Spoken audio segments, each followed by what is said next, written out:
WBCS prelims পরীক্ষায় objective English যারা প্রতি বছরে ছেড়ে আসো অথবা আন্দাজে ঠিক করো, তাদের জন্য এই অবজেক্টিভ ইংলিশের ইবুকটি খুবই গুরুত্বপূর্ণ। কারণ অবজেক্টিভ ইংলিশের এই ইবুকের মধ্যে যে 1000 এমসিকিউ দেওয়া আছে, সেটি যদি তোমরা সঠিকভাবে প্র্যাকটিস করে যাও, তাহলে ডব্লিউবিসিএস প্রিলিমস পরীক্ষায় 25-এর মধ্যে অনায়াসে তোমরা 17+ স্কোর করতে পারবে। ই বুকসটি একেবারে লেটেস্ট প্যাটার্নের উপরে তৈরি করা হয়েছে, রিসেন্টলি আপডেট করা আছে, এবং এখানে 1000 এমসিকিউ 40টা সেটের মাধ্যমে কমপ্লিট করা আছে। এই ইবুকে মোট পেজের সংখ্যা 90টি। যারা ডব্লিউবিসিএস প্রিলিমসের পরীক্ষা আরো বেটারভাবে করতে চাইছো এবং ইংলিশটাকে সঠিকভাবে প্রস্তুতি নিতে চাইছো, তারা আমাদের এই ইবুকটি সংগ্রহ করতে পারো। ভিডিও ডেসক্রিপশনে পেমেন্ট লিঙ্ক দেওয়া আছে, সেখান থেকে পেমেন্ট করে আমাদের এই ইবুকটি নিজেদের কাছে রেখে দাও প্রিপারেশনের জন্য। এবং আজকের ক্লাসটি আমাদের এই অবজেক্টিভ ইংলিশের ইবুক থেকে করানো হয়েছে। চলো আজকের ক্লাসটি আমরা সম্পূর্ণভাবে দেখে নিই। নমস্কার বন্ধুরা, এমএইচ এডুকেশন ল্যাবে আপনাদের সকলকে স্বাগত জানাচ্ছি। আগত ডব্লিউবিসিএস এক্সিকিউটিভ পরীক্ষার কথা মাথায় রেখে এমএইচ এডুকেশন ল্যাব যে ইংলিশের একটি মক টেস্টের সিরিজ শুরু করেছে, আজ সেই মক টেস্ট সিরিজেরই আমি আপনাদের 13তম ক্লাসটি দেব। এর আগে আমি 12টি ক্লাস এই মক টেস্টের ওপরে অলরেডি দিয়ে দিয়েছি।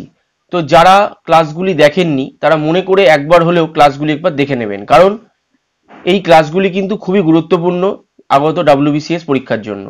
তো আজকে আমি এই 13তম মক টেস্টে যে 25টি প্রশ্ন আপনাদের করাবো, সেগুলো কিন্তু আগত ডব্লিউবিসিএস পরীক্ষার জন্য খুবই গুরুত্বপূর্ণ। তো চলুন বন্ধুরা, আমরা শুরু করি আজকের এই 13তম মক টেস্ট ক্লাসটি। নমস্কার বন্ধুরা, আজকে আমরা এই 13তম মক টেস্টে কিছু গুরুত্বপূর্ণ কোশ্চেন আলোচনা করব। তো প্রথমেই দেখুন বলেছে direction 1 to 3 feel in the blank with an appropriate preposition. আমি বলেছি বিগত ক্লাসগুলোতে যে প্রিপোজিশন কিন্তু আসেই, ডব্লিউবিসিএস এ প্রিপোজিশন আপনি পাবেনই, সুতরাং অ্যাপ্রোপ্রিয়েট প্রিপোজিশনগুলো আমি যেগুলো করাচ্ছি সেগুলো খুব ভালো করে নেবেন। 1 নম্বরটি দেখুন বলেছে it is not always easy to sympathise dash an unfortunate man. এর মানেটা কি? এর মানেটা হলো দুর্ভাগ্যবান ব্যক্তির প্রতি সহানুভূতি করা সর্বদা সহজ নয়। কি বললাম? দুর্ভাগ্যবান ব্যক্তির প্রতি সহানুভূতি করা সর্বদা সহজ নয়। এবার সিম্প্যাথাইজের পরে কোন প্রিপোজিশনটি বসবে? মনে রাখবেন, সিম্প্যাথাইজের পরে উইথ প্রিপোজিশনটি বসবে। সিম্প্যাথাইজের পরে উইথ প্রিপোজিশনটি বসবে। এইটা আমি এখন আপনাদের বলে দিচ্ছি। আমি এই মক টেস্ট শেষ হলে আমি আপনাদের একটি প্রিপোজিশনের লিস্ট দিয়ে দেবো। সেই লিস্টটা একটু কাইন্ডলি আপনারা একটু মুখস্থ করে নেবেন। একটু আপনাদের কষ্ট করে মুখস্থ করতে হবে। সেই লিস্টটা আপনি যদি মুখস্থ করতে পারেন, কেন্দ্রীয় সরকার থেকে রাজ্য সরকার থেকে যাই পরীক্ষায় আসুক, প্রিপোজিশন আপনার কোনোটাই আটকাবে না। এবং ওই লিস্টে আমি সেই জিনিসগুলোকেই রেখেছি যেগুলো পরীক্ষায় বারবার এসেছে এবং ভবিষ্যতেও আসতে পারে, সেই জিনিসগুলো এই লিস্টে করা আছে। আপনারা শুধু একটু কষ্ট করে জিনিসটি পড়ে নেবেন। বোঝা গেল? তো এখানে কি হবে? সিম্প্যাথাইজের পরে উইথ প্রিপোজিশনটি বসবে। তাহলে কি হলো? যে দুর্ভাগ্যবান ব্যক্তির প্রতি সহানুভূতি করা সর্বদা সহজ নয়। তার মানে সিম্প্যাথাইজ উইথ মানে হলো কি? সহানুভূতি করা। বোঝা গেল? তাহলে এখানে এ হবে ইজ দ্য রাইট আনসার। 2 নম্বরটি দেখুন বলেছে he had to repent dash what he had done. তার মানে কি? তার কৃতকর্মের জন্য তাকে অনুশোচনা করতে হয়েছিল। তাহলে এখানে রিপেন্টের পরে কোন প্রিপোজিশনটি বসবে? মনে রাখবেন, রিপেন্টের পরে ফর প্রিপোজিশনটি বসবে, অর্থাৎ রিপেন্ট ফর হবে। বোঝা গেল? অর্থাৎ ডি হবে ইজ দ্য রাইট আনসার। তাহলে কি হলো বাংলাটা? তার কৃতকর্মের জন্য তাকে অনুশোচনা করতে হয়েছিল। বোঝা গেল? তার কৃতকর্মের জন্য তাকে অনুশোচনা করতে হলো। রিপেন্ট ফর মানে কি? অনুশোচনা করা। বোঝা গেল? 3 নম্বরটি দেখুন বলেছে মাই cousin has invested a lot of money dash farming. Dash farming, তাহলে এখানে কি হবে? মনে রাখবেন, এখানে ইন প্রিপোজিশনটি বসবে। Lot of money in farming. বোঝা গেল? তাহলে my cousin has invested a lot of money in farming, অর্থাৎ আমার ভাই চাষে প্রচুর অর্থ বিনিয়োগ করেছিল। বোঝা গেল? প্রচুর বিনিয়োগ করেছিল। তাহলে আমার কাজিন বা ভাই চাষে প্রচুর অর্থ বিনিয়োগ করেছিল। তাহলে এখানে মানির পরে কি প্রিপোজিশনটি বসবে? Lot of money in farming. তাহলে my cousin has invested a lot of money in farming, অর্থাৎ সি হবে ইজ দ্য রাইট আনসার। পরবর্তী অংশগুলিতে আসুন।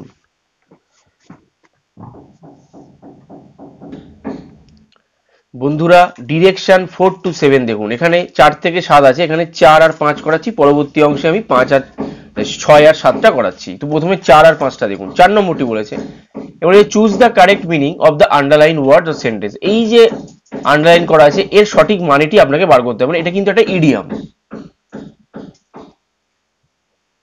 বলছে he decided to BARI the hatchet, he decided to BARI the hatchet. BARI the hatchet মানে কি? বিবাদ মিটিয়ে ফেলা, বিবাদ মিটিয়ে ফেলা, বিবাদ মিটিয়ে ফেলা বা বিবাদ মিটিয়ে ফেলে শান্তি ফেরানো, শান্তি ফেরানো, যাই বলবেন।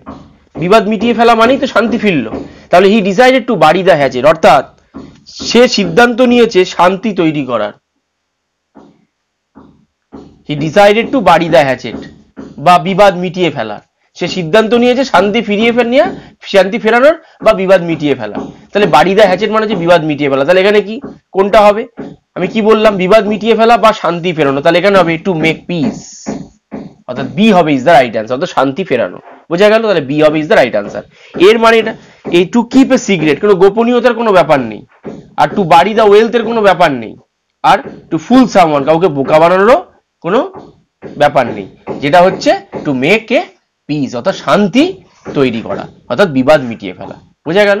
তাহলে বারি দ্য হ্যাচেট মানে যখনই আসবে প্রশ্নে আপনারা শুধু এই ওয়ার্ডটাকে দেখে সরাসরি দেখবেন যেখানে শান্তির কথা আছে সেটিকে সরাসরি রাইট মেরে দেবেন। বোঝা গেল? 5 নম্বরটি দেখুন, বলেছে she was on the horns of a dilemma as she had either to leave her job or divorce her husband. মানেটা কি? মানেটা হলো সে চাকরি ছেড়ে দিতে বা স্বামীকে তালাক দেওয়ার জন্য বা বিবাহ বিচ্ছেদ করার জন্য দ্বিধাদ্বন্দ্বে পড়েছিল। বোঝা গেল?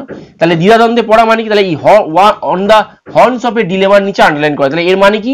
দ্বিধাদ্বন্দ্বে পড়া, দ্বিধাদ্বন্দ্বে পড়া, দ্বিধাদ্বন্দ্বে পড়া, অর্থাৎ সে কি চাকরি ছেড়ে দিতে বা তার স্বামীকে তালাক দিতে বা বিবাহ বিচ্ছেদ করার জন্য কি একটা দ্বন্দ্বে পড়ে গেছিল, কি করবে? তো সেইটা হচ্ছে on the horns of a dilemma.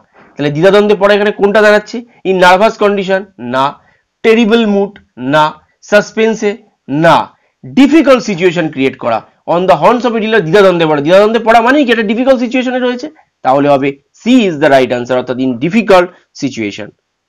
বোঝা গেল? পরবর্তী অংশগুলিতে আসুন।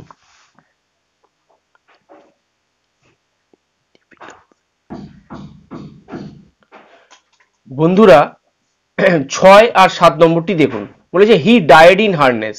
ডায়েড ইন হার্নেস মানে কর্মরত অবস্থায় মারা যাওয়া, কর্মরত অবস্থায় মারা যাওয়া,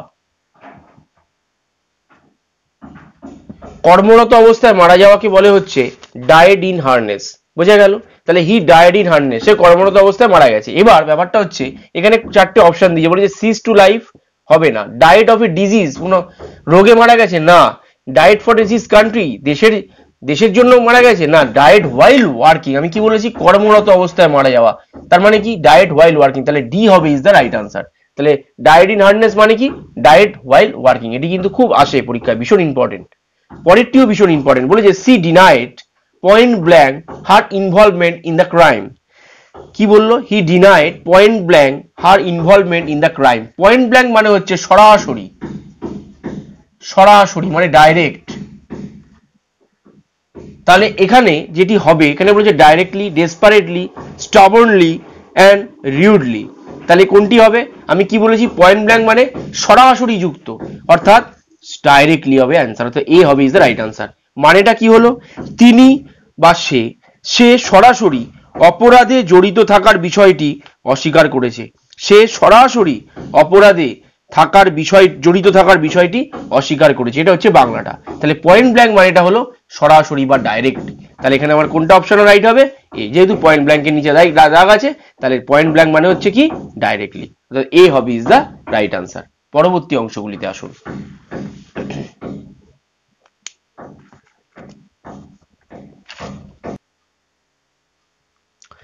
বন্ধুরা ডিরেকশন 8 to 10 দেখুন, বলেছে choose the most appropriate single word from the given option given below. তো সিঙ্গেল ওয়ার্ড দিয়েছে, তো ওয়ান ওয়ার্ড সাবস্টিটিউশন। বলেছে hard to please. Hard to please মানে কি? খুঁতখুঁতে, খুঁতখুঁতে। তাহলে খুঁতখুঁতে এখানে কোনটি হবে? তাহলে হার্ড টু প্লিজ মানে হচ্ছে খুঁতখুঁতে, খুঁতখুঁতে মানে হচ্ছে ফ্যাস্টিডিয়াস, ফ্যাস্টিডিয়াস মানে হচ্ছে খুঁতখুঁতে। তাহলে এখানে যে অ্যান্সারটি হবে C is the right answer, অর্থাৎ খুঁতখুঁতে। এটা কিন্তু ভীষণ ইম্পর্টেন্ট। লোকোসিয়াস মানে কি? লোকোসিয়াস মানে বাচাল। লোকোসিয়াস মানে কি? বাচাল, মানে বাক্যপটু, যে খুব কথা বলে, বাক্যপটু। স্টাবন মানে কি? স্টাবন মানে একগুঁয়ে। স্টাবন মানে একগুঁয়ে। আর এপিকিউরিয়ান মানে কি? এপিকিউরিয়ান মানে প্রমোদ প্রিয়। প্রমোদ প্রিয় মানে এনজয় টু প্লেজার, প্রমোদ প্রিয় বা এনজয় প্লেজার। এটিও কিন্তু আপনাকে পরীক্ষায় দিতে পারে। হু এনজয়স প্লেজার, তাকে কি বলে? এপিকিউরিয়ান। বোঝা গেল? তাহলে এগুলো কিন্তু লিখে রাখবেন। 9 নম্বরটি দেখুন, বলেছে release of a prisoner from jail on certain terms and condition. অর্থাৎ কি, কিছু শর্তে জেল থেকে একজন বন্দীকে মুক্তি দেয়া, তাকে কি বলে? কিছু শর্ত সাপেক্ষ। মনে রাখবেন, এটাকে বলা হচ্ছে প্যারোল। প্যারোল মানে কি? প্যারোল মানে হচ্ছে শর্ত সাপেক্ষে মুক্তি। বলে না যে একজন দোষ করেছে, জেলে রয়েছে, তাকে কিছু শর্তে জেল থেকে প্যারোল দেয়া হলো, মানে কি? শর্ত সাপেক্ষে মুক্তি। শর্ত সাপেক্ষে মুক্তি, ওটাকে প্যারোল। অর্থাৎ এখানে এ হবে is the right answer. Parli, Parli মানে কি? পার্লি মানে লিখে রাখুন বাক্যালাপ, বাক্যালাপ।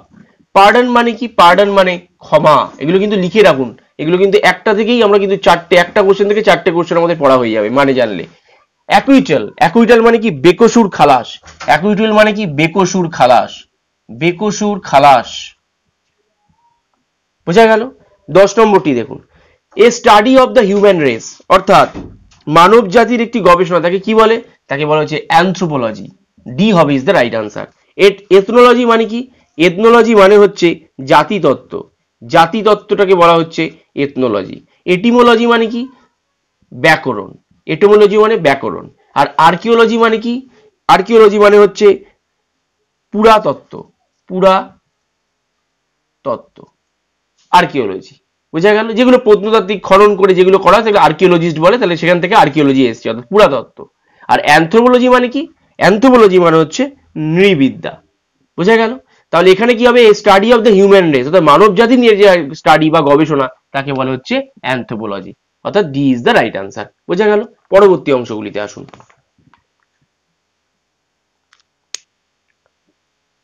বন্ধুরা 11 নম্বরটি দেখুন আর 12 নম্বরটি দুটোই দিয়েছে ইমপ্রুভ দ্য সেন্টেন্স।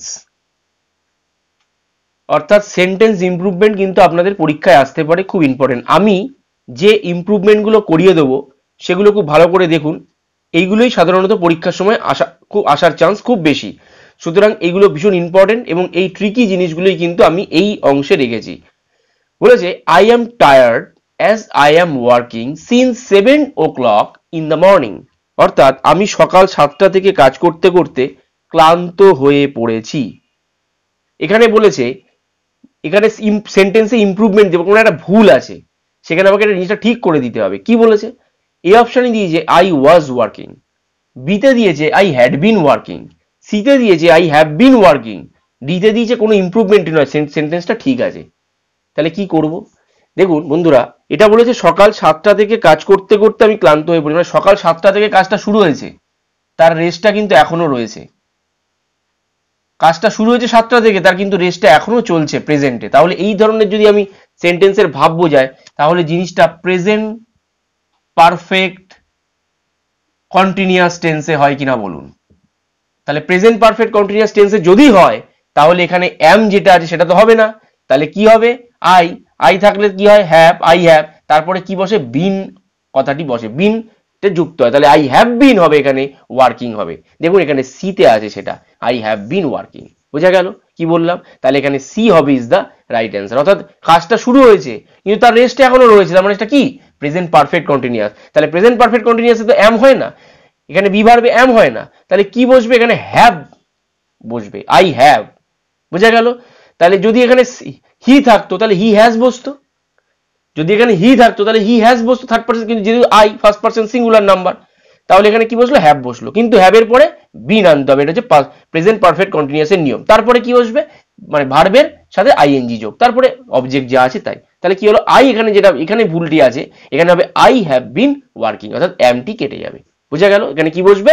শুধু হ্যাভ বিনটা বসবে, আই হ্যাভ, সিটা হবে রাইট অ্যান্সার। 12 নম্বরটি দেখুন, বলেছে দ্য ফ্লোর, এটা ভীষণ ইম্পর্টেন্ট, খুব ইম্পর্টেন্ট এটি।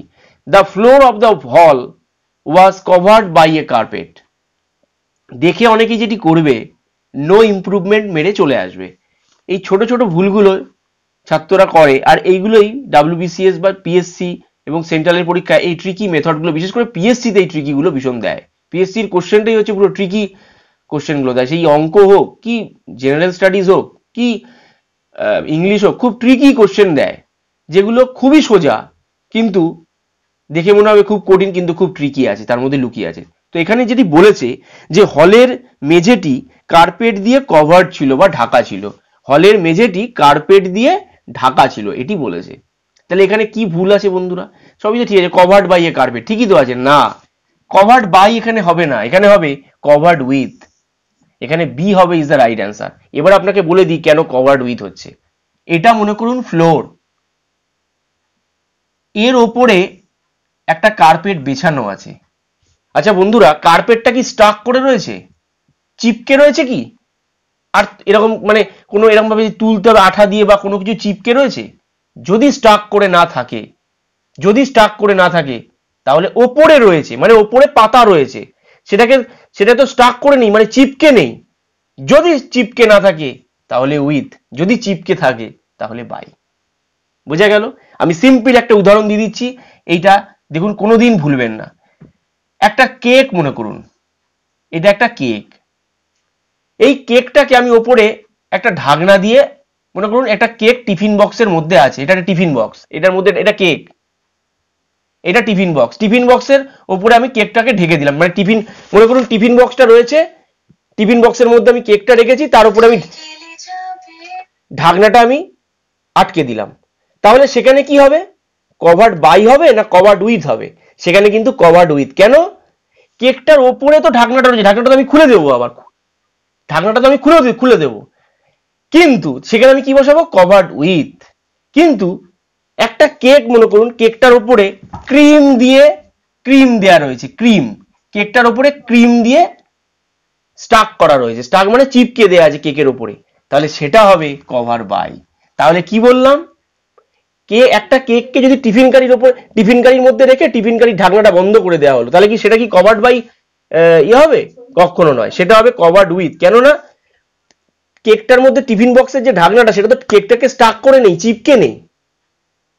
কিন্তু যদি কেকটার উপরে মনে করুন যে ক্রিমটা থাকে, জন্মদিনের যে কেকগুলো থাকে, কেকের উপরে ক্রিমটা থাকে না, ওই ক্রিমটা কিন্তু আমরা বলতে পারবো ওটা কভার্ড বাই, কেন ওটা স্টাক করে রয়েছে। অর্থাৎ যেটা চিপকে থাকবে সেটার ক্ষেত্রে কভার্ড বাই, আর যেটা চিপকে থাকবে না, নর্মাল উপরে পাতা থাকবে বা উপরে ঢাকা দেয়া থাকবে, সেটার ক্ষেত্রে কভার্ড উইথ। বোঝা গেল এই কনসেপ্টটা? পরবর্তী অংশগুলিতে আসুন বন্ধুরা। 13 নম্বরটি দেখুন, বলেছে চুজ দ্য কারেক্ট ওয়ার্ড, অর্থাৎ কারেক্ট ওয়ার্ডটি শূন্যস্থান দিয়ে শূন্যস্থানে বসাতে হবে। বলেছে judgement was passed on the murderer and he was duly, এখানে সঠিক অ্যান্সার যেটি হবে সেটা হবে এক্সিকিউটেড, EXECUTED, এক্সিকিউটেড। অর্থাৎ বাংলাটা কি? বাংলাটা হলো হত্যার বিষয়ে রায় দেয়া হয়েছিল এবং তাকে যথাযথভাবে মৃত্যুদণ্ড কার্যকর করা হয়েছিল। অর্থাৎ এক্সিকিউটেড মানে কার্যকর করা, এক্সিকিউটেড মানে কার্যকর করা। এবার ঘটনা হচ্ছে এখানে যে তিনটে অপশন দিয়ে, কিল্ড মানে মেরে ফেলা, স্ট্র্যাঞ্জেল মানে কি? স্ট্র্যাঞ্জেল মানে শ্বাসরোধ করা, তাহলে এটিও হবে না, শ্বাসরোধ। আর অ্যাসাসিনেটেড মানে কি? হত্যা, সেটিও হবে না। অর্থাৎ জাজমেন্ট পাস হওয়ার পরে তাকে কি করা, সেটাকে মানে murderer, and judgement was passed on the murderer and he was duly executed. অর্থাৎ হত্যার বিষয়ে রায় দেওয়া হয়েছিল এবং তাকে, অর্থাৎ কাকে না, এই যে মার্ডারারকে কি যথাযথভাবে মৃত্যুদণ্ড কার্যকর করা হয়েছিল। বোঝা গেল? তাহলে এক্সিকিউটেড মানে কি? কার্যকর করা। তাহলে এখানে এক্সিকিউটেড, ডি হবে ইজ দ্য রাইট আনসার। বোঝা গেল? 14 নম্বরটি দেখুন, বলে যে use suitable auxiliary verb to fill in the blank space. You dash catch the train at once, এখানে সঠিক যেটি অ্যান্সার হবে সেটি বলছি, কিন্তু কেন হলো সেটি আমি পরে বলছি। প্রথমে এখানে যেটি অ্যান্সারটি হবে, you must catch the train at once. বাংলাটা কি? বাংলাটা হচ্ছে যে তোমাকে অবশ্যই একবারে ট্রেনটি ধরতে হবে, তোমাকে অবশ্যই একবারে ট্রেনটি ধরতে হবে। মনে রাখবেন এখানে তো অনেকগুলো ছিল, কেন বসালাম না এখানে মাস্টই কেন বসালাম? মনে রাখবেন এখানে একটা কিছু উপদেশ দিচ্ছে, যেটা ফোর্সফুলি কোনো সাজেশন দিচ্ছে, বলছে তোমাকে একবারে ট্রেনটি অবশ্যই তোমাকে ধরতে হবে। তার মানে কি কোনো কিছু বলছে কি একবারে ফোর্সফুলি বলছে ধরতেই হবে তাকে, কোনো কিছু ফোর্সফুলি বোঝাচ্ছে, ফোর্সফুলি, কোনো ফোর্সফুলি বোঝাচ্ছে, এবং এটা ফোর্সফুলি সাজেশন বা অ্যাডভাইস, ফোর্সফুলি সাজেশন বা অ্যাডভাইস দিচ্ছে, যাই বলবেন ফোর্সফুলি সাজেশন বা অ্যাডভাইস, যদি এরকম হয় তাহলে সেই ক্ষেত্রে আমরা অবশ্যই মাস্ট কথাটি বসাবো। কারণ মাস্ট অক্সিলারি ভার্বটি তখনই বসে যখন কোনো কিছু সাহায্যকারী বা অক্সিলারি ভার্ব বা সাহায্যকারী ভার্ব হিসেবে তখনই বসে যখন কোনো ফোর্সফুলি কোনো জিনিসকে ইন্ডিকেট করা হয়। এখানে দেখুন বলেছে you catch the train at once, একবারে ট্রেনটি তোমাকে ধরতে হবে। কিরকম, কি জন্য? একেবারে, মানে মাস্ট, অবশ্যই ধরতে হবে। তাহলে ফোর্সফুলি ব্যাপারটা অ্যাডভাইস দিচ্ছে, তাহলে হবে মাস্ট। বোঝা গেল? 15 নম্বরটি দেখুন, বলেছে fill in with relative pronoun. The man dash suitcase was lost reported to the police. তাহলে এখানে যেটি হবে অ্যান্সারটি, সেটি হবে হুজ। কেন হুজটি হলো সেটি আমি বলে দিচ্ছি। এখানে হবে the man whose suitcase was lost reported to the police, অর্থাৎ যার সুটকেসটি হারিয়েছিল, মানুষটির সুটকেসটি হারিয়েছিল, সে পুলিশকে রিপোর্ট করেছিল। মানুষটি যার সুটকেসটি হারিয়েছিল এবং পুলিশের কাছে কি করেছিল? রিপোর্ট করেছিল। বোঝা গেল? এবার এখানে হুজটি কেন এলো? বা এখানে দেখুন দ্যাট আর হুইজ তো বসবে না, কিন্তু কনফিউশন হবে যেটি, সেটা হচ্ছে হুজ আর হুমের মধ্যে। মনে রাখবেন হুজ হচ্ছে পসেসিভ প্রোনাউন, আর হুম হচ্ছে অবজেক্ট প্রোনাউন। এবার এখানে হুজ না হয়ে কেন হুম হলো, এখানে হুজ কেন হলো বা হুম কেন হলো না? মনে রাখবেন দ্য ম্যান বলেছে হুজ সুটকেস ওয়াজ লস্ট, তাহলে এই যে সুটকেসটা, এটা তো কারোর অধিকারে রয়েছে। কোনো অধিকারে যদি কিছু থাকে, সেটা যদি বোঝায়, এই ধরনের কিছু যদি এক্সপ্রেশন বোঝায় অধিকারে থাকা, তাহলে সেই ক্ষেত্রে আমরা হুজ রিলেটিভ প্রোনাউনটি ব্যবহার করব। আর হুম কি? হুম মানে অবজেক্ট। যদি কোনো আপনার না বোঝায়, কোনো অধিকারে যদি কিছু থাকা না বোঝায়, তাহলে আপনি হুমটি ইউজ করবেন। এখানে দেখুন, এখানে হুজ কথাটার মানেটা কি? এখানে বলছে the man whose suitcase was lost. তাহলে সুটকেসটা তো একা নয়, সুটকেসটা কারোর অধীনে আছে। কার? মানুষটি। তাহলে কোনো অধিকারে থাকা, আমি কি বললাম? অধিকারে যদি কিছু থাকে তাহলে সেটাই হবে হুজ বসাবেন। আর যদি অধিকার না থাকে, যদি ডাইরেক্ট কোনো অবজেক্ট এমনি বলছে, কোনো কিছু ডাইরেক্ট হচ্ছে, তাহলে সেটা ক্ষেত্রে আপনি হুমটি বসাবেন। বোঝা গেল? কিন্তু যদি কোনো অধিকারে থাকে, মনে করুন বললো মানুষটির জুতোটি চুরি হয়ে গেছে, তাহলে যে জুতোটি চুরি হয়েছে, তাহলে জুতোটা তো নিজস্ব কারোর একার নয়, জুতোটা তো একা নয়, কারোর অধিকারে তাহলে তো রয়েছে, তাহলে সেক্ষেত্রে আমরা হুজ বসাবো। তাহলে কারো অধিকারে যদি কিছু থাকে, এটা পজিটিভ প্রোনাউন, অর্থাৎ হুজটি বসাবো। আর যদি কোনো অধিকারে না থাকে, সেক্ষেত্রে আমরা হুমটি বসাবো। কিন্তু এখানে কি বলেছে? দ্য সুটকেসটি হারিয়ে গেছে, মানুষটি সুটকেসটি হারিয়ে, তাহলে সুটকেসটি যে হারিয়েছে তাহলে কার? মানুষটি। তাহলে হুজকেটি কারো অধিকারে রয়েছে সুটকেসটি, তাহলে সেই জন্য আমরা এখানে হুজটি বসালাম। বোঝা গেল? পরবর্তী অংশগুলিতে আসুন।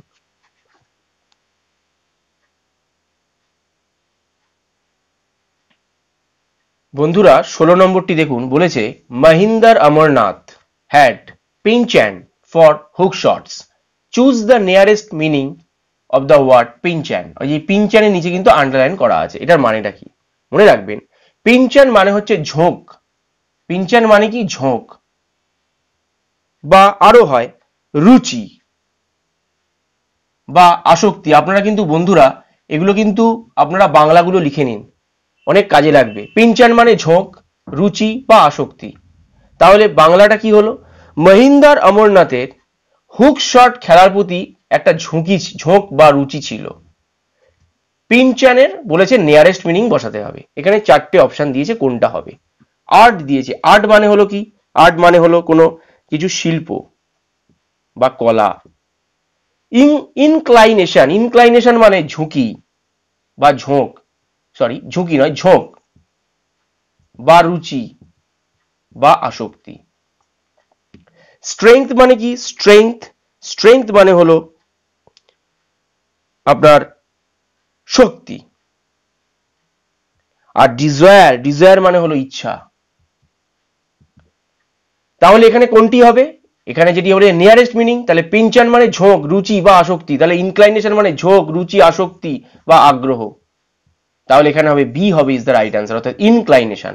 পিনচ্যানের সিনোনিম হলো ইনক্লাইনেশন। বোঝা গেল? 17 নম্বরটিতে আসুন। On account of the paucity of the funds plan remained incomplete, choose the nearest meaning in the underline word. Underline word কি আছে? পসিটি। তাহলে পসিটি মানে কি সেটা আপনাকে জানতে হবে। পসিটি মানে হচ্ছে অনটন। পসিটি মানে হচ্ছে অনটন। তাহলে অভাব বা অনটন এইটা বোঝাচ্ছে হচ্ছে পসিটি, অভাব বা অনটন মানে হচ্ছে পসিটি। তাহলে জিনিসটা কি হলো, বাংলাটা হচ্ছে তহবিলের অভাবের কারণে পরিকল্পনাটি অসম্পূর্ণ থেকে যায়। তহবিলের অভাবের কারণে পরিকল্পনাটি অসম্পূর্ণ থেকে যায়। তাহলে পসিটি মানে কি, অনটন বা অভাব, বোঝা গেল। তাহলে এর নিয়ারেস্ট মিনিংটি কি হয় বা সিনোনিমটি কি হবে, বলেছে lack, scarcity, abundance and excess. Lack মানে হচ্ছে অভাব, স্ক্যারসিটি মানে ঘাটতি, অ্যাবান্ডেন্স মানে প্রচুর বা প্রাচুর্য বা প্রচুর, আর এক্সেস মানে বাড়তি, এক্সেস মানে বাড়তি। এবার পসিটি অনটন বা অভাব, তাহলে এখানে তো অনেকেই যেটি করবে ল্যাক, কিন্তু এইখানে যে এক্সপ্রেশনটি দিয়েছে তার মানে কি, অন অ্যাকাউন্ট অফ দ্য মানে কি, তহবিলের অভাবের কারণে, অভাব মানে কি ঘাটতির কারণে। তহবিলের তো আর অভাব হয় না, অভাব কোন জায়গাটায় হয়, মানে কোনো কিছু সাংসারিক অভাব এগুলোতে আমরা বলি, কিন্তু কোনো তহবিলের কি হয়, ঘাটতির জন্য প্ল্যানটা অসুবিধা থেকে যায়। তাহলে অ্যাকচুয়াল যে ওয়ার্ডটা হবে, দেখুন ওই জন্য কিন্তু ল্যাকটা দিয়ে রেখেছে বিসিএস পরীক্ষা বলে, অন্য পরীক্ষা হলে কিন্তু এই অপশনটি দিত না, বিসিএস এর জন্য কিন্তু এই ল্যাক কথাটি কিন্তু দিয়ে রেখেছে, যাতে কনফিউশন করে দেয়। মনে রাখবেন, কোনো তহবিলের টাকা যাই থাকুক না কেন, এই জাতীয় যদি এক্সপ্রেশন থাকে, সেখানে যদি আপনাকে নিয়ারেস্ট মিনিং বসাতে হয় এবং তার সেই ওয়ার্ডটা যদি অনটন বা অভাব বোঝায়, সেখানে আপনি স্ক্যারসিটি করবেন, ল্যাকটি করবেন না। স্ক্যারসিটি অ্যাকচুয়াল অর্থ হলো ঘাটতি, অর্থাৎ ঘাটতির কারণেই কি তহবিলে সেই পরিকল্পনাটি অসম্পূর্ণ থেকে যায়। তাহলে বি হলো স্ক্যারসিটি, বোঝা গেল। বন্ধুরা 18 নম্বরটি দেখুন, বলেছে you are advise to show clemency to the defeated army, এই sorry enemy. You are advise to show clemency to the defeated enemy. বাংলাটা কি, বাংলাটা হচ্ছে আপনি বা তুমি পরাজিত শত্রুদের প্রতি আগ্রহ বা সহানুভূতি দেখাতে পরামর্শ দিচ্ছ, বা আপনি হলে আপনি পরাজিত শত্রুদের প্রতি অনুগ্রহ বা আপনার উদারতা বা ক্ষমা বা সহানুভূতি দেখাতে পরামর্শ দিচ্ছেন। তাহলে এবার ক্লিমেন্সি মানেটা কি হলো, তাহলে ক্লিমেন্সি মানে হলো সহানুভূতি। ক্লিমেন্সি মানে হলো কি, সহানুভূতি। আপনার বাংলাগুলো কিন্তু বন্ধুরা লিখে নেবেন, সহানুভূতি বা দয়া, বা আপনি বলতে পারেন ক্ষমাশীলতা, ক্ষমাশীল। তাহলে কি হলো, যে আপনি যদি ইউটাকে আপনি ভাবেন, তাহলে আপনি পরাজিত শত্রুদের প্রতি সহানুভূতি দেখাতে পরামর্শ দিচ্ছেন। যদি তুমি ক্ষেত্রে আমরা করি, তাহলে তুমি পরাজিত শত্রুদের প্রতি দয়াশীল বা সহানুভূতি দেখাতে পরামর্শ দিচ্ছ। তাহলে এবার আমাকে কি বলেছে, ক্লিমেন্সি নিচে আন্ডারলাইন করা আছে, আমাকে কি বলেছে, নিয়ারেস্ট মিনিং না অপোজিট মিনিং, সেটা একবার দেখে নেবেন ভালো করে, যে ব্যাকেটে কি দিয়েছে। কারণ পরীক্ষার সময় দেখবেন এরকম লেখা থাকে, আর নিচে এরকম আপনার ব্যাকেট দিয়ে লেখা থাকে চুজ দ্য অপোজিট, এখানে বলেছে অপোজিট ইন মিনিং, অর্থাৎ ক্লিমেন্সির অপোজিট করতে হবে। ক্লিমেন্সি মানে কি বললাম বন্ধুরা, ক্লিমেন্সি মানে বললাম হচ্ছে সহানুভূতি, দয়া বা ক্ষমাশীল। তার অপোজিট মিনিংটি নিশ্চয়ই হবে নির্মমতা বা এরকম ধরনের কিছু। তাহলে আমি আগে যে অপশনগুলো দিচ্ছি সেই অপশনগুলো টেস্ট করে দেখে নিই তার মানেগুলো কি। এতে বলেছে ক্যালাসনেস, ক্যালাসনেস মানে হচ্ছে নির্মমতা, মার্সি মানে হচ্ছে দয়া, লেনিয়েন্সি মানে হচ্ছে ধৈর্য, আর কাইন্ডনেস মানে হচ্ছে দয়ালু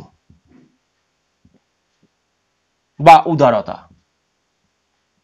তাহলে দেখুন কাইন্ডনেস মানে দয়ালু বা উদারতা, এটা তো ক্লিমেন্সি, ক্লিমেন্সি মানে সহানুভূতি, দয়া বা ক্ষমাশীল, তাহলে এর সঙ্গে ক্লিমেন্সি, তাহলে এটা হচ্ছে সিনোনিম, যাবে না।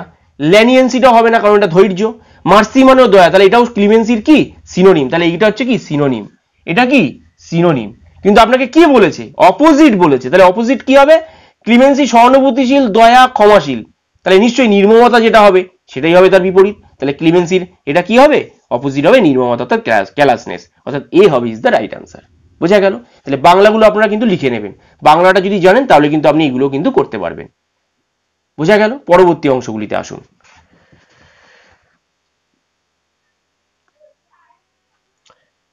বন্ধুরা 19 নম্বরটি দেখুন, বলেছে the opposite of the word laconic. Laconic মানে কি সেটি আপনাকে আগে জানতে হবে। ল্যাকোনিক মানে হলো সংক্ষিপ্ত, ল্যাকোনিক মানে হলো সংক্ষিপ্ত।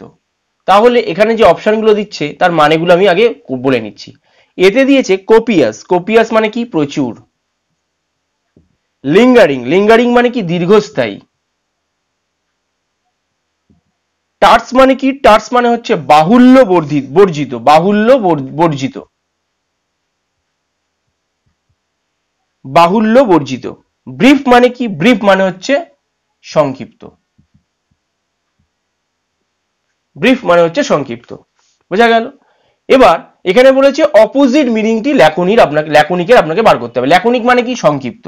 তাহলে দেখুন এখানে লিঙ্গারিক, এটাও তার সংক্ষিপ্ত। তাহলে সংক্ষিপ্ত যদি হয় তাহলে এখানে সংক্ষিপ্ত ব্রিফ, তাহলে এটা যাবে না। টার্স বাহুল্য বর্জিত, এটি হবে না। আর লিঙ্গারিং আছে আর কোপিয়াস, কোপিয়াস মানে প্রচুর, আর লিঙ্গারিং মানে কি? দীর্ঘস্থায়ী। তাহলে সংক্ষিপ্ত আর দীর্ঘস্থায়ী ব্যাপারটা কি? যদি এখানে বলতো কোনো জিনিস ক্ষণস্থায়ী তাহলে এটা দীর্ঘস্থায়ী হতো, কিন্তু এখানে বলেছে সংক্ষিপ্ত। তাহলে সংক্ষিপ্ত মানে কি? ছোট বা অল্প পরিমাণে বা অল্প কথায় অর্থপূর্ণ কোনো জিনিস, সেটাকে বলে ল্যাকোনিক। তাহলে সেটা হবে কোপিয়াস, অর্থাৎ প্রচুর, অর্থাৎ এ হবে ইজ দ্য রাইট আনসার। বোঝা গেল কি বললাম? তাহলে ল্যাকোনিকের যদি অপোজিট বলে তাহলে হবে কোপিয়াস। ল্যাকোনিক মানে অল্প, সংক্ষিপ্ত বা অল্প কথায় অর্থপূর্ণ এরকম কোনো জিনিসকে বলে হচ্ছে ল্যাকোনিক। তাহলে তার অপোজিট ওয়ার্ড হবে কোপিয়াস মানে প্রচুর। 20 নম্বরটি দেখুন, বলেছে the opposite in meaning of the word impetuous. Impetuous মানে কি? ইম্পেটুয়াস মানে হচ্ছে উদ্দাম, ক্ষিপ্র বা বেগবান। কি? বেগবান বা ক্ষিপ্র বা উদ্দাম, ইম্পেটুয়াস। তাহলে এখানে যে মানেগুলো দিয়েছে, এজিটেটেড, এজিটেটেড মানে কি? এজিটেটেড মানে হচ্ছে ক্ষুদ্র। এজিটেটেড মানে হচ্ছে কি? ক্ষুব্ধ, সরি ক্ষুদ্র হয়ে গেছে, ক্ষুব্ধ। এজিটেটেড মানে হচ্ছে ক্ষুব্ধ। ইম্পালসিভ মানে কি? ইম্পালসিভ মানে হচ্ছে আবেগপ্রবণ, আবেগপ্রবণ। কসিয়াস মানে কি? কসিয়াস মানে হচ্ছে সতর্ক বা সাবধান, সতর্ক বা সাবধান। আর রেকলেস মানে কি? বেপরোয়া, রেকলেস মানে কি? বেপরোয়া। তাহলে আমাকে কি বলেছে? অপোজিট মিনিং কি বসাতে বলেছে? ইম্পেটুয়াসের। তাহলে ইম্পেটুয়াসের আমি কি চারটে যে দিয়েছে? এজিটেটেড, এজিটেটেড মানে কি? ক্ষুব্ধ, ক্ষুব্ধ হয়ে যাওয়া, ক্ষুব্ধ হয়ে যাওয়া। ইম্পালসিভ মানে কি? আবেগপ্রবণ। কসিয়াস মানে কি? সতর্ক বা সাবধানী। রেকলেস মানে কি? বেপরোয়া। এবার এখানে আমার কোনটি যাবে? এম্পিডিয়াস মানে কি বলেছি? উদ্দাম বা ক্ষিপ্ত বা বেগবান, এই রকম জাতীয় বোঝাচ্ছে। তাহলে এখানে যেটি হবে সেটি হচ্ছে কি? সতর্ক, অর্থাৎ কসিয়াস, অর্থাৎ সি হবে ইজ দ্য রাইট আনসার। বোঝা গেল? তাহলে অপোজিট ওয়ার্ড অফ ইম্পেটুয়াস মানে হচ্ছে সতর্কবার্তা। ইম্পেটুয়াস মানে হচ্ছে বেগবান বা ক্ষিপ্ত বা উদ্দাম বা ক্ষুব্ধ, এই রকম জাতীয়। বেগবান মানে যে ক্রমাগত, মানে যার কোনো ইয়ে নেই, মানে একদম কোনো সতর্কতা সে মানে না, সে নিজের বেগে নিজে চলছে, এই ধরনের জিনিস। ক্ষিপ্ত বা উদ্দাম এই জাতীয় জিনিস বা ক্ষুব্ধ এই জাতীয় জিনিসগুলোকে বলে ইম্পেটুয়াস। তাহলে তার অপোজিট যেটি হবে সেটা হচ্ছে কসিয়াস, মানে হচ্ছে সতর্ক বা সাবধানী। বোঝা গেল? পরবর্তীটিতে দেখুন, বলেছে direction 21 to 22 replace the underline word with phrasal verb. বলেছে দে ডাইড, 21 নম্বরে বলেছে দে ডাইড ইন ফেমাইন, তারা দুর্ভিক্ষে মারা গিয়েছিল। ডাইডের নিচে আন্ডারলাইন করা আছে। তাহলে কোন ফ্রেজাল ভার্বটি এখানে বসাতে হবে? এখানে আছে পাস্ট ফর। পাস্ট ফর মানে হচ্ছে গণ্য করা, লিখে রাখুন। পাস্ট ফর মানে হচ্ছে গণ্য করা বা regarded. Passed by, passed by মানে হচ্ছে উপেক্ষা করা, পাস্ট বাই মানে হচ্ছে উপেক্ষা করা। পাস্ট অ্যাওয়ে মানে হচ্ছে ডাই বা মরে যাওয়া বা মৃত্যু হওয়া। আর পাস থ্রু মানে হচ্ছে কোনো সময়ের মধ্যে দিয়ে যাচ্ছে বা আন্ডারগো, যেটাকে বলে আন্ডারগো, যে সময়ের মধ্যে দিয়ে চলছে সেটাকে বলা হচ্ছে পাস থ্রু। বোঝা গেল? আন্ডারগো। তাহলে এখানে কোনটি হবে? বলেছে ডায়েড এর নিচে আন্ডারলাইন করে। ডায়েড মানে কি? মৃত্যু। তাহলে এখানে কোনটা যাবে? পাস্ট অ্যাওয়ে, অর্থাৎ দে, তাহলে ডায়েডের জায়গাটা কি বসবে? দে পাস্ট অ্যাওয়ে ইন ফেমাইন। তাহলে ডায়েড মানে মৃত্যু, পাস্ট অ্যাওয়ে মানে কিন্তু মৃত্যু বা ডাই। বোঝা গেল? বন্ধুরা 22 নম্বরটি দেখুন, বলেছে the teacher examined the paper, অর্থাৎ শিক্ষকটি খাতাটি দেখেছিল। বোঝা গেল? বা পেপারটি দেখেছিল। এবার এই যে এক্সামিন, এটা নিচে আন্ডারলাইন করা আছে। তাহলে এক্সামিন মানে কি? কোনো কিছু দেখা। তাহলে এখানে যেটি হবে দেখুন, চারটে অপশন দিয়েছে, কোনটা হবে? Looked into. লুকড ইনটু মানে কোনো কিছু ইনভেস্টিগেট করা, কোনো কিছু ইনভেস্টিগেট করা। লুক থ্রু মানে কি? লুক থ্রু মানে হচ্ছে এক্সামিন করা, এক্সামিন করা। লুক ডাউন আপন মানে কাউকে হেট করা, কাউকে হেট করা, ঘৃণা করা। হেট মানে হচ্ছে ঘৃণা করা, কাউকে ঘৃণা করা বা হেট করা, লুক ডাউন আপন।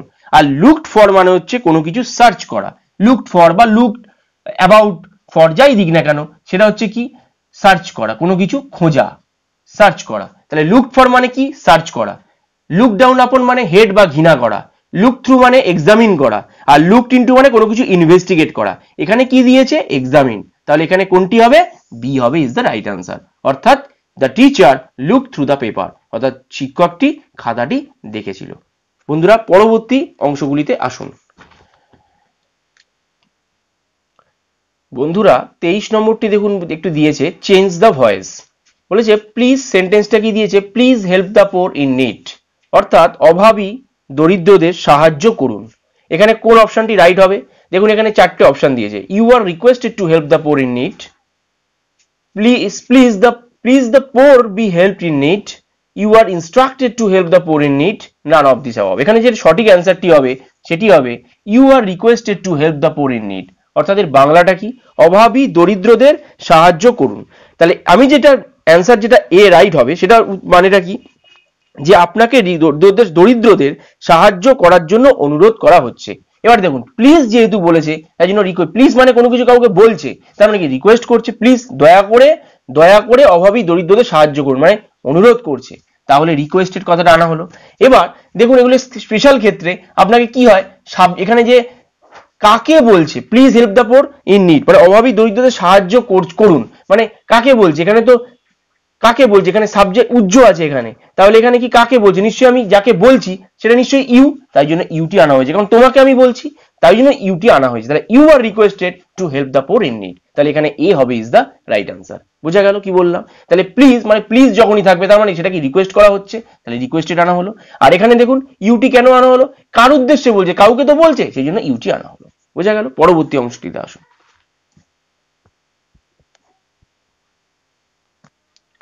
বন্ধুরা 24 নম্বরটি দেখুন বলেছে ফাইন্ড দ্য এরর, এখানে কিন্তু একটি ভুল আছে সেটি আপনাকে বার করতে হবে। কি বলেছে, the food supplement is enough healthy to provide a balance diet for a kid. বাংলাটা বলছি, খাবারের পরিপূরকগুলি যথেষ্ট স্বাস্থ্যকর একটি শিশুর ভারসাম্যপূর্ণ খাদ্য প্রদানের জন্য। এটা হচ্ছে বাংলাটা। এখানে ভুল কোনটা আছে, এখানে ভুল আছে এনাফ হেলদিটা। কি হবে, এনাফ হেলদি কখনো হয় না, এখানে যেটি হবে হেলদিটা আগে আসবে আর এনাফটি পরে যাবে, অর্থাৎ এখানে যেটি হবে সেটা হবে হেলদি এনাফ। কেন হলো আমি আলোচনা করছি, এখানে বি হবে ইজ দ্য রাইট আনসার। বোঝা গেল, অর্থাৎ এখানে হেলদি এনাফ হবে, এনাফ হেলদি হয় না। কেন হলো না সেটি আমি বলছি। এনাফ মানে কি, এনাফ মানে কি যথেষ্ট, হেলদি মানে কি স্বাস্থ্যকর। ভালো করে বন্ধুরা এখানটা বুঝে নেবেন, হেলদি মানে হচ্ছে স্বাস্থ্যকর। তাহলে যে হেলদি এটা কি, হেলদিটা হচ্ছে অ্যাডজেক্টিভ, হেলদিটা কি, হেলদিটা কি অ্যাডজেক্টিভ। অ্যাডজেক্টিভ যখন এটা হেলদিটা হচ্ছে অ্যাডজেক্টিভ, তাহলে স্বাস্থ্যকর অর্থাৎ হেলদিটা কি এখানে অ্যাডজেক্টিভ। এবার হেলদিটা, এই হেলদিটা স্বাস্থ্যকরটা কিরকম তার উপর ফোর্স দিচ্ছে কে, এনাফ যথেষ্ট, তাহলে এটা কি অ্যাডভার্ব, তাহলে এনাফটা কি অ্যাডভার্ব। এনাফটা কি, এনাফটা হচ্ছে অ্যাডভার্ব। অ্যাডভার্বের কাজটা কি, অ্যাডভার্বের কাজ হলো, অ্যাডভার্বের কাজ হলো, অ্যাডভার্বের কাজ হলো অ্যাডজেক্টিভের, অ্যাডজেক্টিভ এবং ভার্বের দোষ গুণ বিচার করা বা বোঝানো, বা বোঝানো। কি বললাম, অ্যাডভার্বের কাজ হলো অ্যাডজেক্টিভ এবং ভার্বের দোষ গুণ বিচার করা বা বোঝানো। তাহলে এখানে অ্যাডভার্বকে হেলদি, সরি এখানে অ্যাডভার্বকে এনাফ আর হেলদিটাকে অ্যাডজেক্টিভ। তাহলে হেলদিটা যখন অ্যাডজেক্টিভ মানে স্বাস্থ্যকরটা এখানে হচ্ছে অ্যাডজেক্টিভ, তাই তো অ্যাডজেক্টিভ। আর এই অ্যাডজেক্টিভটাকে আরো বেশি মানে স্বাস্থ্যকরটা কিরকম যথেষ্ট, তাহলে যথেষ্টটা কি অ্যাডভার্ব। আমি কি বললাম, অ্যাডভার্বের কাজই হলো অ্যাডজেক্টিভের বা ভার্বের দোষ গুণ অবস্থা বিচার করা। দেখুন তাহলে এখানে অ্যাডভার্বটা এর দোষ গুণটা বিচার করছে তো, কিরকম না যথেষ্ট স্বাস্থ্যকর, তাহলে যথেষ্টটা হলো কি অ্যাডভার্ব আর হেলদিটা হলো অ্যাডজেক্টিভ। মনে রাখবেন, মনে রাখবেন যদি অ্যাডভার্ব অ্যাডভার্ব যদি মনে রাখবেন adverb enough should be used just after, তাহলে কি the adverb enough, যদি enoughটা adverb হিসেবে থাকে, দেখুন এখানে enoughটা adverb হিসেবে বসেছে, তাহলে enoughটা adverb হিসেবে যদি বসে তাহলে should be used just after the word modifies। কি বললাম? তাহলে the adverb enough, তাহলে enoughটা কি আমি বললাম? enough মানে যথেষ্ট, আর healthy মানে স্বাস্থ্যকর। তাহলে প্রথম থেকে আমি আরেকবার বলছি, enough healthy, কেন এটা healthy enough হলো?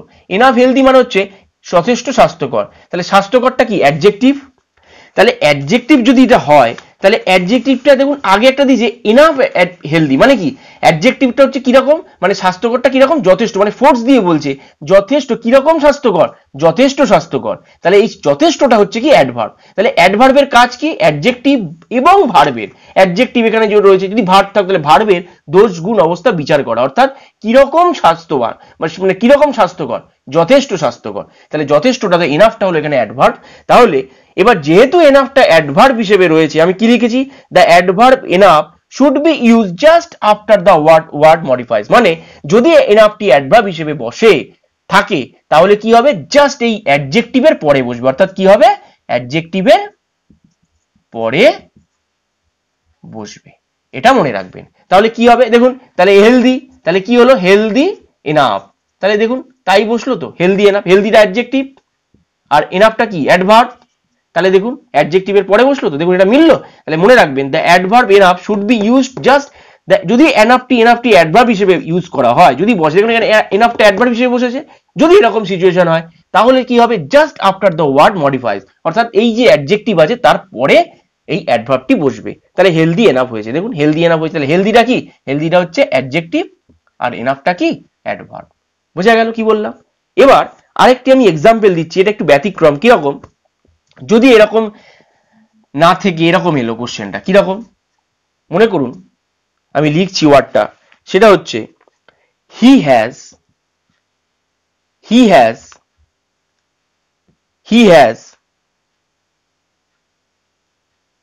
enough money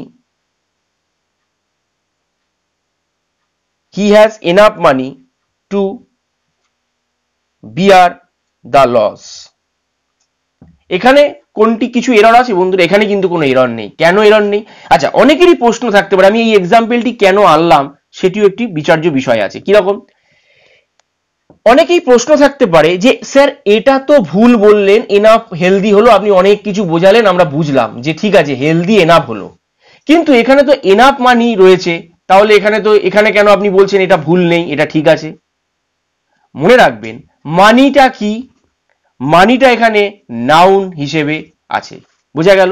মানে বাংলাটা কি? বাংলাটা হলো যে তার যথেষ্ট টাকা আছে এই ক্ষতিটি বহন করার জন্য। তাহলে এখানে নাউনটা কি? মানি। মনে রাখবেন অ্যাডজেক্টিভ নাউনকে ডিনোট করে, অর্থাৎ নাউন অর্থাৎ অ্যাডজেক্টিভ নাউনের দোষ গুণ অবস্থা বিচার করে। বোঝা গেল? তাহলে এখানে যে এনাফটা রয়েছে এই এনাফটা কিন্তু এখানে অ্যাডজেক্টিভ হিসেবে রয়েছে। বোঝা গেল? তার রয়েছে অনেক মানি, মানে ব্যাপারটা হচ্ছে এইরকম যে তার যথেষ্ট টাকা আছে বা মানি আছে এই ক্ষতিটি বহন করার জন্য। তাহলে মানিটা কি? এখানে নাউন হিসেবে আছে, মানি তো নাউন। তাহলে নাউনের যদি মানিটা নাউন, তাহলে আমি আগেরটাতে কি বলেছি? যদি অ্যাডজেক্টিভ এর আগে মনে করুন হেলদি এনাফ হেলদি আছে, তাহলে হেলদিটা তো অ্যাডজেক্টিভ আর এনাফটা হচ্ছে অ্যাডভার্ব, মানে অ্যাডভার্ব হচ্ছে অ্যাডজেক্টিভের দোষ গুণ, অ্যাডভার্ব হচ্ছে অ্যাডজেক্টিভের বা ভার্বের দোষ গুণ অবস্থা বিচার করে বা বোঝায়। কিন্তু এখানে হেলদি স্বাস্থ্যকরটা কিরকম? যথেষ্ট স্বাস্থ্যকর, তাহলে যথেষ্ট হলো অ্যাডভার্ব। এখানে এনাফটা অ্যাডভার্ব হিসেবে বসেছে, কিন্তু এখানে এনাফটা তো অ্যাডভার্ব হিসেবে বসেনি, কারণ তার আছে মানে অনেক মানি, যথেষ্ট মানি। তাহলে মানিটা তো নাউন। যদি এখানে আমি কি বলেছি? যদি এইরকম থাকে মানে অ্যাডভার্ব তারপরে অ্যাডজেক্টিভ রয়েছে, এরকম যদি হয় তাহলে কি হবে, যদি এখানে এনাফটা এখানে কি ছিল, অ্যাডভার্ব হিসেবে ছিল, এখানে এনাফটা কি হিসেবে রয়েছে, অ্যাডজেক্টিভ হিসেবে রয়েছে, তাহলে কিন্তু এটি পড়ে যাবে না, যেরকম আছে তেমনই থাকবে। কিন্তু যদি এখানে মনে করুন এখানে এনাফটা রয়েছে ঠিক আছে, কিন্তু এখানে মনে করুন মানির জায়গায় এরকম হেলদি বা এরকম কিছু থাকতো, মনে করুন সেটা নাউন নয়, সেটা মনে করুন অ্যাডজেক্টিভ রয়েছে, তাহলে কিন্তু এখানে যথেষ্টটা এখানে অ্যাডভার্ব হিসেবে হতো। কিন্তু এখানে তো যথেষ্ট এনাফ মানি তো নাউন, তার আগে অ্যাডজেক্টিভ রয়েছে, কারণ নাউন অ্যাডজেক্টিভ কি করে, নাউনের দোষগুণ অবস্থা বিচার করে, কি রকম নাউনটা মানে মানিটা কি রকম, যথেষ্ট মানি আছে, তাহলে এখানে এটা অ্যাডজেক্টিভ হিসেবে হবে। নাউনের সঙ্গে অর্থাৎ অ্যাডভার্বের সঙ্গে নাউনের কোনো সংযোগ নেই, সংযোগ কার সাথে আছে, নাউনের সঙ্গে অ্যাডজেক্টিভ, এটা মনে রাখবেন, নাউনের সঙ্গে অ্যাডভার্বের কোনো সম্পর্ক নেই, নাউনের সঙ্গে অ্যাডজেক্টিভের সম্পর্ক আছে, অর্থাৎ মানিটা কিরকম, যথেষ্ট মানি, কিন্তু এখানে অ্যাডজেক্টিভ হিসেবে বসেছে। কিন্তু এখানে কেন এটা উল্টে গেল, কারণ এখানে এনাফটা কি অ্যাডভার্ব হিসেবে বসেছে, যদি এনাফটি অ্যাডভার্ব হিসেবে বসে তাহলে মনে রাখবেন যে ইনাফটা যদি অ্যাডভার্ব হিসেবে বসে তাহলে কি হবে, অ্যাডভার্বটি অ্যাডজেক্টিভের পরে বসবে, অর্থাৎ হেলদির পরে বসে, যেমন হেলদি এনাফ হয়েছে, যদি এনাফটি অ্যাডভার্ব হিসেবে বসে। যদি এনাফটি অ্যাডজেক্টিভ হিসেবে বসে তাহলে কিন্তু যেরকম আছে নরমাল সেরকমই থাকবে, এটা মনে রাখবেন। বোঝা গেল? পরবর্তী অংশটিতে আসুন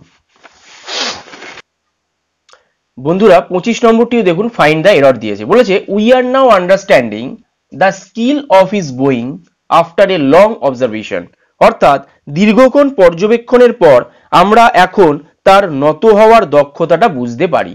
এবার এই যে স্কিল অফ বোয়িংটা না, এটা জাপানের জিনিসটি করায়, বোয়িং মানে নত হওয়া, জাপানে এই বোয়িং বা নত হওয়ার জায়গা জিনিসটা এটা শিখতে হয়, এটা ওখানে একটা স্কিল, এটা শিখতে হয়, সেইখান থেকে এই জিনিসটি আনা, এই সেন্টেন্সটি আনা হয়েছে। We are now understanding the skill of his going after a long observation, অর্থাৎ দীর্ঘক্ষণ পর্যবেক্ষণের পর আমরা এখন তার নত হওয়ার দক্ষতা বুঝতে পারি। এবার এখানে ঘটনা হচ্ছে, এখানে আমার এররটি কোনটি, এররটি হচ্ছে এই এতে এররটি আছে, কিরকম, এখানে বলেছে উই আর নাও আন্ডারস্ট্যান্ডিং, এখানে হবে উই আর নাও আন্ডারস্ট্যান্ড, এখানে আন্ডারস্ট্যান্ডিং হবে না, কেন, এখানে কি হবে, শুধু আন্ডারস্ট্যান্ড হবে, আন্ডারস্ট্যান্ড, আইএনজিটা হবে না, কারণ দেখুন এখানে প্রেজেন্ট কন্টিনিউয়াস টেন্সে দিয়েছে, দেখুন সাবজেক্ট, তারপরে ভার্ব রয়েছে এম ইজ আর, উই মানে উই তো আপনার ফার্স্ট পারসন কিন্তু প্লুরাল নাম্বার, তাই জন্য উই, তারপরে কি আছে উই হচ্ছে আপনার ফার্স্ট পারসন প্লুরাল নাম্বার, যেহেতু we first person plural number, তাই জন্য তার সঙ্গে কি বিভাগ বসেছে, আর বসেছে, উই আর, তাহলে দেখুন তারপরে নাও আন্ডারস্ট্যান্ড তো একটা ভার্ব, তার সাথে কি বসেছে, আন্ডারস্ট্যান্ডের সঙ্গে আইএনজি যোগ হয়েছে, তাই এটা কন্টিনিউয়াস টেন্সে হয়েছে। মনে রাখবেন কিছু কিছু ভার্ব আছে যেগুলোর কন্টিনিউয়াস টেন্স হয় না, এটাই কিন্তু এই এররগুলোই কিন্তু আপনাদের দেবে, সেই ভার্বগুলো লিখে নিন, কিরকম লিখুন, দ্য ফলোইং ভার্ব, আমি এগুলো লিখে দিচ্ছি, আপনারা এগুলো কিন্তু লিখে নিন মনে করে, কারণ এগুলো কিন্তু অনেক কাজে লাগবে। The following verbs cannot be used in continuous tense, কোনগুলো, সি, হেয়ার, সি মানে দেখা, হেয়ার মানে শোনা, আন্ডারস্ট্যান্ড যেটা এখানে দিয়েছিল, আমি এটা মার্ক করে দিলাম, যেটা এখানে দিয়েছিল আন্ডারস্ট্যান্ডিং, ওটা আন্ডারস্ট্যান্ড হবে, আন্ডারস্ট্যান্ড, নো, তারপর হচ্ছে ওয়ান্ট, লেট, তারপর হচ্ছে লাভ।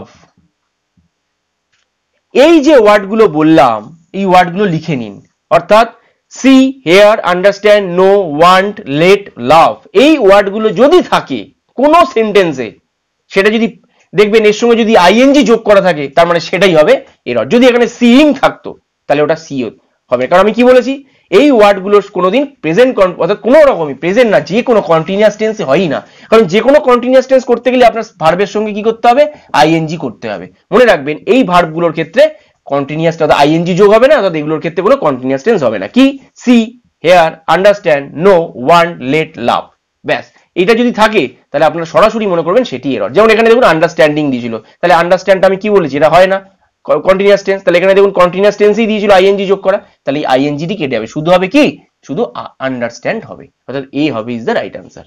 বুঝা গেল বন্ধুরা? যদি ক্লাসটি ভালো লেগে থাকে অবশ্যই কমেন্ট বক্সে কমেন্ট করে জানাবেন, আর যদি কোনো অসুবিধা থাকে সেটিও কিন্তু জানাতে ভুলবেন না। আর পরবর্তী ক্লাসে আমি আরো অনেক কোশ্চেন নিয়ে আপনাদের সামনে হাজির হব। তবে পরবর্তী ক্লাসটিকে যদি অ্যাটেন্ড করতে হয় তাহলে অবশ্যই আপনি চ্যানেলটিকে কিন্তু সাবস্ক্রাইব করতে কিন্তু ভুলবেন না। আর আপনাদের বন্ধু বান্ধবদের মধ্যে এই ক্লাসগুলো অবশ্যই শেয়ার করতেও কিন্তু ভুলবেন না, কারণ শিক্ষা যত উন্মুক্ত হবে তত সকলের জন্যই কিন্তু ভালো। ধন্যবাদ।